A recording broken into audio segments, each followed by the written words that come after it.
அண்மை செய்தி. சட்டமன்ற தேர்தலை முன்னிட்டு அரசு அதிகாரிகளை இடமாற்றம் செய்ய தேர்தல் ஆணையம் உத்தரவிட்டிருக்கிறது. ஒரே மாவட்டத்தில் 3 ஆண்டுகளுக்கு மேல் பணியாற்றும் அரசு அதிகாரிகளை இடமாற்றம் செய்ய தலைமைச் செயலர்களுக்கு தேர்தல் ஆணையம் உத்தரவிட்டிருக்கிறது.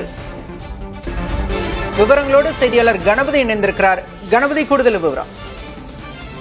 தேர்தல் ஆணையம் இன்று ஒரு முக்கிய உத்தரவை வெளியிட்டிருக்கிறது. தமிழ்நாடு தலைமைச் செயலருக்கு அனுப்பியிருக்கும் கடிதத்திலே தங்களுடைய சொந்த மாவட்டங்களிலே பணிபுரியும் அதிகாரிகள் மற்றும் ஒரே இடத்தில் 3 வருடங்களுக்கு மேல் பணிபுரியும் அதிகாரிகள் ஆகியோரை இடமாற்றம் செய்ய வேண்டும் என உத்தரவிட்டிருக்கிறது. ஒவ்வொரு தேர்தல் சமயத்திலும் இது போன்ற உத்தரவு வெளியிடப்படுவது வழக்கம் என்றாலும் இது மிகவும் முக்கியத்துவம் வாய்ந்ததாக கருதப்படுகிறது. ஏனென்றால் தேர்தல் அறிவிக்கப்பட்ட பிறகு அதிகாரிகளை இடமாற்றம் செய்வதற்கு மாநில அரசுக்கு அதிகாரம் கிடையாது. தேர்தல் ஆணையமே அத்தகைய நடவடிக்கைகளை எடுக்கும். ஆனால் அதற்கு முன்பாகவே முன்னேற்பாடாக இந்த நடவடிக்கையை மாநில அரசுகள் மூலமாக தேர்தல் ஆணையம் எடுக்கிறது.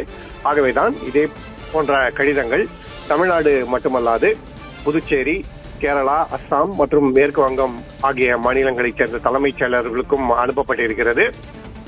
இப்படி இடமாற்றம் செய்ய வேண்டும் என்கிற உத்தரவு மருத்துவர்கள், பொறியாளர்கள் போன்றோருக்கு பொருந்தாது. அதே போல மே மாத இறுதிக்குள் பதவியில் இருந்து ஓய்வு பெறுபவர்களுக்கும் இந்த உத்தரவு பொருந்தாது. மேலும் தற்போது எஸ்ஐஆர் பணி நடைபெற்றுக் கொண்டிருக்கிறது.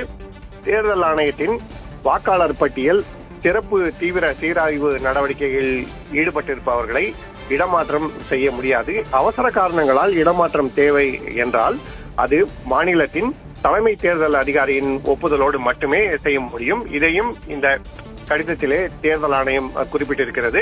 ஆகவே தமிழ்நாட்டிலே விரைவிலேயே சட்டசபை தேர்தல் நடைபெற இருக்கும் நிலையில் தேர்தலை நோக்கி மேலும் ஒரு கட்டம் முன்னேறப்படுகிறது என்பதை காட்டும் விதமாக இந்த உத்தரவு பிறப்பிக்கப்பட்டிருக்கிறது. தேர்தலுக்கான ஏற்பாடுகள் விரைவாக நடைபெற்றுக் கொண்டிருக்கிறது என்பதை காட்டும் வகையிலே இந்த கடிதம் அமைந்திருக்கிறது. ஆகவே தேர்தல் ஆணையம் விரைவிலேயே தமிழ்நாடு மற்றும் 4 மாநிலங்களிலே சட்டசபை தேர்தலுக்கான பணிகளை விரைவுபடுத்த இருக்கிறது. அதன் ஒரு முக்கிய கட்டமாகத்தான் இந்த உத்தரவு பிறப்பிக்கப்பட்டிருக்கிறது. பாலா, விரிவான தகவல்களுக்கு நன்றி கணபதி.